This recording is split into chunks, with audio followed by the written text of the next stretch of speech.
There it is, just 97.8 kilometres left in this race, the shortest road stage of the Vuelta, and the bulk of that will be in Madrid. The race sets out from the UNESCO World Heritage Site of Alcalá de Henares, reaches the capital 37 kilometres later, and after 10 laps of a city centre circuit will have the final sprint of the Vuelta for those sprinters tough enough to have survived to contest it.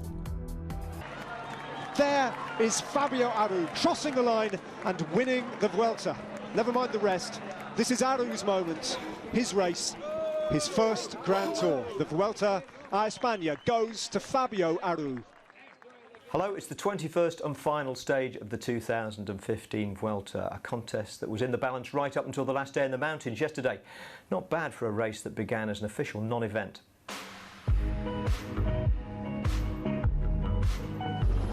The peloton took one look at the road surface for the opening stage, or at least one look at each of the many surfaces, including sand, and declared it too dangerous to race on.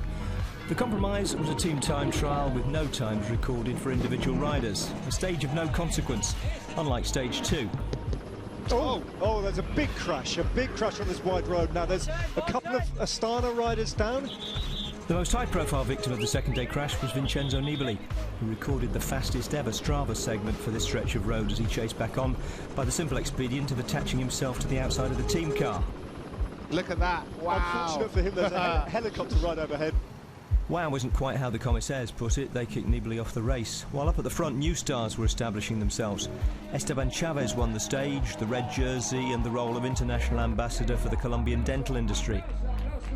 Chavez and the larger, even younger Dutchman Tom Dumoulin shared the race lead between themselves until the first rest day. Dumoulin taking it for the second time by accelerating past Chris Froome, who rather fancied the win and the red jersey himself. This is something that I'm really surprised of, and yeah, it's amazing, it's amazing.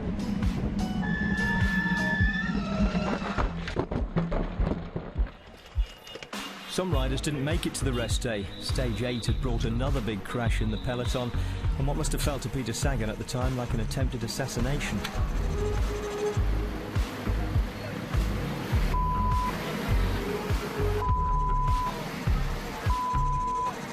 In fact, he'd been knocked off by a motorbike, losing his temper, a significant amount of skin, and 300 Swiss francs in fines as an added insult for the way he reacted.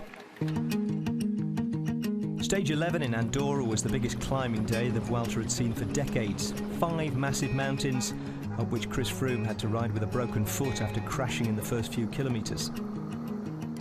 On the final climb, Fabio Aru attacked to take the race lead. By the time Froome got there, it was clear this was the final climb of his race. I just tried to ride at my own speed there after the crash, and yeah, I'm in quite a lot of pain at the moment.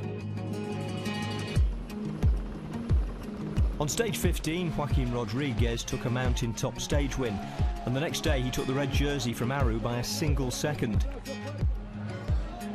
All the while, against the odds, the gradient and his own physiology, Dumoulin had been holding on and waiting for his speciality, the time trial. This is phenomenal, and look at the speed he's coming by him. He'll be in the leader's jersey. Tom Dumoulin will lead the Vuelta today. Dumoulin was back in red, only by 3 seconds from Fabio Aru. But by now he'd developed an air of invincibility going uphill. He withstood repeated Aru attacks on stage 18 and launched one of his own the next day to double his lead to 6 going into the final stage in the mountains. It's not going to be fun. Of course I'm nervous.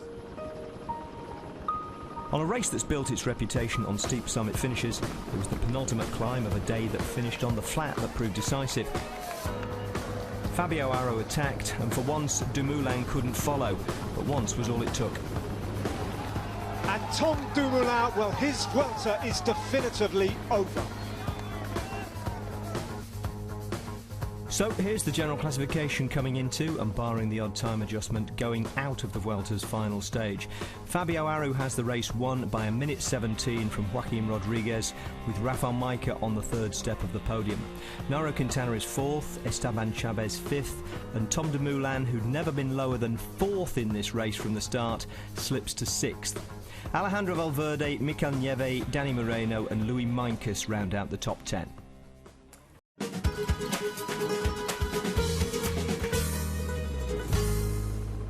Welcome back. No, I'm delighted to say the helicopters have finally been given permission to take off into the Madrid night sky and give us a better look at the closing stages of this finale on the streets of Madrid, where Carlos Verona of Ethics Quickstep continues his lonely journey, just dangling off the front of a peloton, largely being orchestrated still by Giant Alpecin, but in the company of Orica Green Edge and a number of other teams. And when Verona takes the start-finish line, he'll also hear the bell, which means just one lap to go. Yeah, and even Katusha up there, you can see Joaquin Rodriguez after his puncture and having to kind of let go of that initial intermediate sprint. His only chance of keeping that jersey is placing high up in the final sprint in the top 10. Even perhaps scraping in the top 15, he could do it. So now Katusha really are going to hold him up there. But the peloton's in a bit of a holding pattern because with only one rider up there, they need to control and hold back their lead-out trains. Well, they take the bell. It's the last lap. Verona takes a lead into the bell lap. And the pace is beginning to wind up. So just 5.8 kilometres of this race remaining. And Dumoulin hits the front. It's great to see a rider of his status who still holds back, still does what he always did, which was lead outs, etc., and did work for the team. And although he's had such a great 3 weeks and raised and now considered to be a future Grand Tour winner, and a couple of days ago was almost expected to win this race overall, and yet he's slipped back into what he's always done, which is being a worker for his team, and kind of that's the ethos of this team. That's an AG2R rider that's bridging across. We can't quite see who from here, but that puts 2 riders up there. That's what Verona needs. He can't do this on his own. He needs somebody to come with him. But you can see Tom Dumoulin's just holding everything there as Sky move up as well. So this is going to turn into everyone's want to hold their lead-out trains back as long as possible. So this is everyone's calling each other's bluff and seeing. With those 2 riders just there, they don't have to create a furious chase now. It says 11 Ks there on the banner, but it's actually only 5 Ks. So there's plenty of time for them to kind of get this back. Well, the helicopter has finally got up in the air over Madrid, and it's a pretty turbulent scene. There's a strong wind blowing across this course as they come out of that dead turn and along a straight and start to head back inwards to the centre of this course. You can see the treetops swirling around and debris also, especially in the start-finish race line, just blowing across the road. It's not undangerous, that. No, it is, and it's because it's gusty, because it's in the city, it gets channeled through the buildings, and you never know where it's going to come from. So it's not like you're out in the plains of Spain where it's a constant, where it causes the echelon. So you see the flag there blowing. It's kind of in some places there it's not. And there, when they turn the corner here, they start to go slightly uphill. This is the only hub, and Freire on the front again. I think they're just trying to help his team. So it's pretty interesting to see. Even these team leaders are up there helping the guys that have helped them the last 3 weeks. Well, it's not the Giant Alpecin procession that you'd have thought you might have expected leading out John Degenkolb, as this AG2R rider continues to take a flyer off the front, but I don't think his effort is going to last for very long, as MTN Quebec are trying to set things up for Christian Sparagli. Comes to the front, and Giant Alpecin beginning to take a shape behind them. And this is the false flat bit. This is a bit like the Champs-Élysées in the Tour de France. It's slightly uphill, or there's not on cobblestones, and that's Christian Knies who launched an attack. This is the only place in the course where you can make a difference because of the slight uphill nature, and you can see everyone's having to fight slightly. But when they get up to the top of here, it's going to be a sharp U-turn. You see the motorbikes coming down. They're going to do, and the whole peloton comes to almost a standstill. So Christian Knies, if he can get up gap there, then it flies around. Knies then off the front, looking over his shoulder, seeing the MTN Quebecer train coming up on his shoulder, and then there are 3 riders from Orica Green Edge, and they'll be looking after Daryl Impey. Then Giant Alpecin are the next team to take shape. Trek Factory over on the right-hand side of the road, working for Danny van Poppel, stage winner already on the Vuelta. And Lotto Jumbo as well, with Tom van Arsdorff. And here they come into the U-turn. Here they come into the U-turn. You can see guys with dive bomb up either side, because if you're on the inside, see the guys that come to a standstill further back. See Tom Dumoulin on the right, just starting his turn. So he's probably out to the lead out now. He did his job and just coming through the bell. And now it's up to who's got the coolest head. And you can see Orica Green Edge. They'll probably be riding for Daryl Impey, who's sitting in 3rd place there of that team. But just behind them is Giant, and they're in the perfect position. But what you can see happens now after that, it's all going to start to string out. Very noticeable as well, and it's a bit of a subplot, but Joaquin Rodriguez is in about 15th, 20th wheel. He's been fighting hard to try and get himself in the top 10 of that line, so I don't think he's quite given up on the points jersey just yet. Oh, for sure he hasn't given up. I mean, he knows he can still get this back, and he knows at this point, after 3 weeks, there's a lot of sprinters that aren't there, and apart from the top 5 guys who are kind of competing for the win, or top 3 or 4, there's a chance that behind, if you're well placed and you're strong, he can probably get in there and scrape into a position, will give the points he needs to get that jersey back off Valverde. Valverde, because at the moment, although he's wearing it, it's not his jersey. 13th place in the final sprint is his target. 3 points available for 13th place would give him the green jersey. That's his target. Keep your eye out in the chaos of this final sprint for the green jersey of Joaquim Rodriguez. Meanwhile, up front, Orica Greenedge take firm control over this lead out. And this is another kind of trademark thing of this circuit. It's a circuit we've done many times before, and it has appeared for numerous years in the Vuelta a España. They're going to come down here, it'll go slightly to the left sweeping, but then again they're going to have a U-turn right to the bottom with just 1.2 k's to go. And often we've seen it where a rider attacks from there and makes it to the finish line. So it's not a conventional sprint, and you can see the speed they've come around there. It's already breaking up the bunch at the back. But now what happens is, if you're not in the front 20 going into that dead corner at the end, you're not going to be involved in the sprint. Still, Orica Greenedge on the front with 2.2 kilometres remaining, and I think there's a mixture of Movistar, and I might have even glimpsed the Spanish national champions jersey of Alejandro Valverde possibly working for Jose Rojas, but that shot doesn't tell you a great deal from here. As Orica Greenedge gets swamped, Giant Alpecin take things up now at the front. Well, now what Valverde has to do is much what we saw Tom Dumoulin doing with Aru and the other way around. He has to just sit on Joaquim Rodriguez's wheel and try and get round him on the finish line. But you can see how hectic it's got, the speed they're coming down here. And see Giant Alpecin, they know they have to get into the corner first. So here they're going to brake and they're going to do a U-turn left. You see the dive bobbing from underneath. And then here we go, they're going to come out and they're in perfect position, Giant. They've done that perfectly. So now their job is, and they look behind like a team time trial to make sure everyone's there on the wheel. And now they'll launch again. Picture perfect from Giant Alpecin now with 1 kilometre remaining. They take the kite. John Degenkolb still has 3 riders with him. Now call that 2. One of their riders just goes off the front. He still has Koen de Kort, his lead-out man, perfectly placed, and another rider, I think it's Mezgets, working for him as well. So it's all perfectly mapped out for John Degenkolb to take his stage win. On the right hand of your screen, Joaquim Rodriguez losing contact with that 13th place he needs. But there's Daniele Benatti still interested. Kevin Reza from Française des Jeux moving up, just bumping into Christian Barali. There's Daryl Impey from Orica Greenedge. But still, John Degenkolb has 2 men in front of him, and no one's getting to them yet. Julien Simon from Cofidis, prominent on the right-hand side. Kevin Reza, very attentive. Danny Van Poppel is on the wheel of Benatti. Impey still there. Degenkolb still has his man in place. Barali's there. Junpei Drucker from BMC, a strong rider as well. Now Degenkolb's going to have to go. This is his moment, looking for his opening win. He's a long way out, 150 metres. He's got Impey on his wheel. Van Poppel closing on the right, closing with every pedal stroke. I think Degenkolb's going to take it now. Finally, it all comes good at the very last for John Degenkolb from Giant Alpecin. So much disappointment in the camp yesterday to lose the red jersey on the shoulders of Tom Dumoulin, but Degenkolb gets the win that the whole team wanted him to achieve. It was worth it in the end, and this man just crossing the line here in the white jersey, Dumoulin, helped him achieve that. Fabio Aru, though, can smile the win of a victor. He wins the Vuelta. Astana take the big prize home as the riders cross the line. Christian Knies there from Team Sky. It wasn't their race in the end, but it was a race that belonged at the very last to John Degenkolb. He's made this race his own over recent years, and he was so frustrated to find himself winless right up until the very last, and he did it in style in Madrid.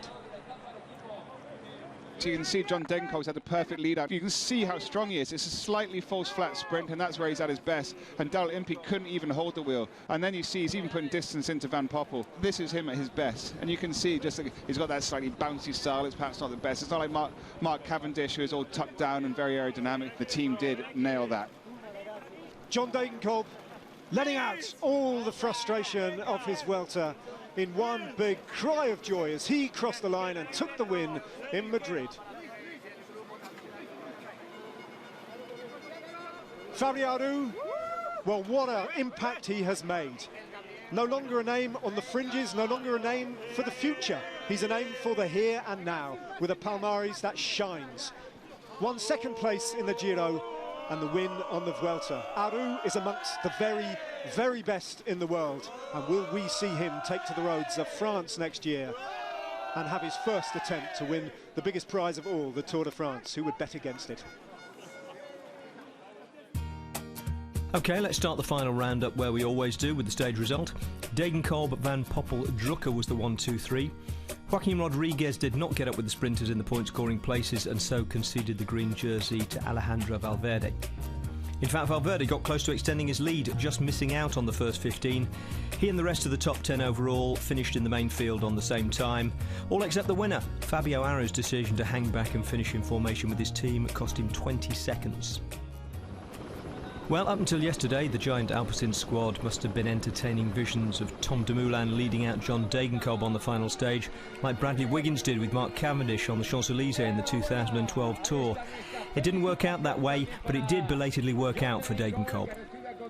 It was a little bit like a down, really to the bottom, with the big disappointment from yesterday that we lost the jersey and so close to the finish. And yeah, but today the team worked really hard to make a great lead out, and we made a perfect lead out. It was perfect teamwork, and I'm so thankful to my whole team. It's so great to give this victory back, and also to give the positive feeling back, because if you go home after 21 days of suffering and really a lot of hard work, then you need to go home with a positive feeling in your mind, and I think that's what we achieved, and I'm very proud on that, and thanks to my whole team.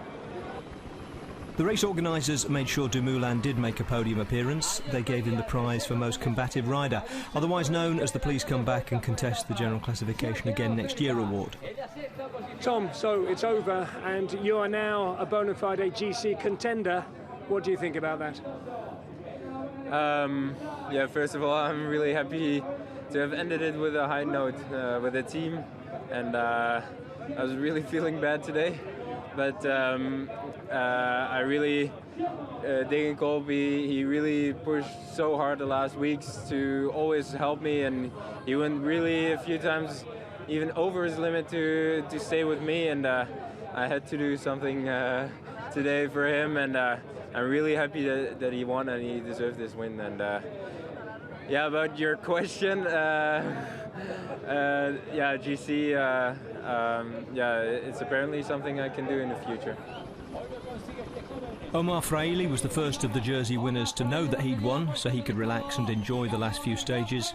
Even getting into the break today, as if to remind everyone on the flat how it was that he secured the King of the Mountains competition by working hard to escape on every stage that mattered to him. Movistar won the team competition with nearly half an hour to spare over Sky in the end. Having Valverde and Quintana finishing well up on a daily basis helped, but it was a real team effort, and they were one of only 6 squads out of 22 to finish with all 9 men. Alejandro Valverde was also on the podium, with his son having stolen the green points jersey from Joaquim Rodriguez for the second time in 4 years. Rodriguez held on to the white jersey though, and went one better in the Offspring Stakes with a child of each sex. Unfortunately, there was only one cuddly toy, which led to a bit of low-level squabbling. Fabio Aru couldn't produce any children, mainly because he hasn't yet produced any children, but he's only 25, so he's got scope for future podium appearances. There's a final check on the GC. As I say, everyone shuffled up 20 seconds on Aru because of his team celebration. 158 men of the 198 who started made it all the way round. Let's finish by hearing from the man who led them. Sono molto onorato di essere qua, di aver corso una Vuelta bellissima. Correre in Spagna mi piace tantissimo, poi con un pubblico così è ancora più bello. Vi ringrazio per il tifo. Voglio fare veramente un grosso ringraziamento a tutti i miei compagni di squadra, a tutto lo staff, a tutta l'Astana Pro Team, e dedicare questa vittoria a loro. Sono stati fantastici in questa Vuelta e questo risultato è proprio merito loro. Grazie campione, grazie campione. Right, that's it for the 2015 Vuelta. I hope you've enjoyed the coverage. If you have, as ever, the people to thank are the ones whose names are coming up on the credits. For the romantics among us, this year's race will inevitably lodge itself in the memory as the one that Tom Dumoulin almost won. It enters the official record, though, as the one Fabio Aru did win. Thanks for watching.